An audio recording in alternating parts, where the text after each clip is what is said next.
Hello दोस्तों, आज हम आहार नाल से जुड़ी हुई एक बहुत ही रेयर बीमारी जिसे कि जेंकर डाइवर्टिकुलम बोलते हैं के बारे में चर्चा करेंगे। अधिकतर ये ओल्ड एज और एल्डरली मेल में होती है। क्या होता है कि आहार नाल के निचले हिस्से जिसे कि हम लोअर एसोफेजियल स्फिंक्टर बोलते हैं, वहाँ कुछ बीमारी जैसे हाइटस हर्निया रिफ्लक्स की वजह से आहार नाल के ऊपरी सिरे का वाल्व टाइट हो जाता है। लंबे टाइम से ये टाइट रहने के बाद में यहाँ एक आहार नाल और गले के बीच में एक तनाव बनता है। इस तनाव के कारण क्या होता है कि आहार नाल की अंदर की परत दो मसल्स होती हैं। ऊपरी वाली मसल को इंफीरियर कंस्ट्रिक्टर बोलते हैं, नीचे वाली मसल को क्रिकोफेरेंजियस बोलते हैं, के बीच में से बाहर निकल जाती है। अंदर की परत बाहर निकल के ये पोस्टीरियर साइड में चली जाती है और ये एक थैली बना देती है। थैली आहार नाल को बाहर से कंप्रेस कर देती है और खाना जो भी खाते हैं वो इस थैली में जाने लगता है, आहार नाल में नहीं जाता। और मरीज को खाना खाने में तकलीफ होती है, खाना रुकने लगता है, वजन कम होने लगता है और अनडाइजेस्टेड फूड बाहर वापस आने लगता है और सांस में काफ़ी बदबू भी आती है। और यदि देखा जाए तो कभी कभी ये जो थैली है इसको हम हाथ से भी फील कर सकते हैं। यदि गर्दन के लेफ्ट साइड के अंदर हम फील करें तो sometimes we can hurt some gargling sound by pressing it. तो मैंने बीमारी के बारे में बताया और लक्षण के बारे में बताया। इसको डायग्नोस करने के लिए सबसे पहले हम एंडोस्कोपी और बेरियम स्वेलो करते हैं। एंडोस्कोपी में हम देख सकते हैं, जैसे ही आहार नाल के ऊपरी सिरे की तरफ जाते हैं तो सबसे पहले देखते हैं कि एक गड्ढा और थैली और डाइवर्टिकुला बन गया और उसके पास में एक सेप्टम होता है।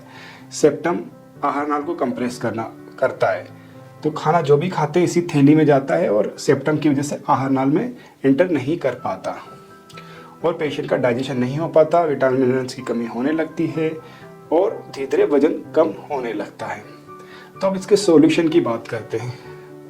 सॉल्यूशन एक होता है सर्जरी से, एक होता है एंडोस्कोपी से। क्योंकि अधिकारते ये ओल्ड एज में होता है, पेशेंट लंबे टाइम से खाना नहीं ले रहा होता है, काफ़ी वीक हो जाता है, तो सर्जरी की संभावना काफ़ी कम रहती है। तो एक दूसरा ट्रीटमेंट जिसे कि हम एंडोस्कोपी ट्रीटमेंट बोलते हैं के बारे में चर्चा करते हैं।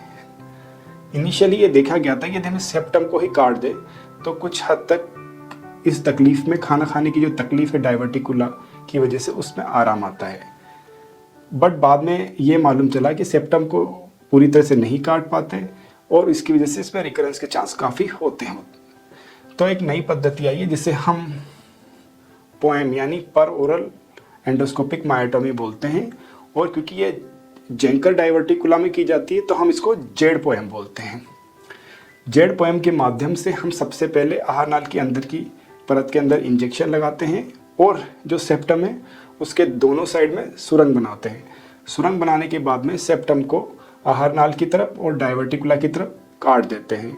सेप्टम को धीरे धीरे काटते हुए इसके बेस तक लेके जाते हैं और फिर जो बीच में म्यूकोजा बची है उस पर क्लिप लगा के उसको भी बेस तक काट देते हैं।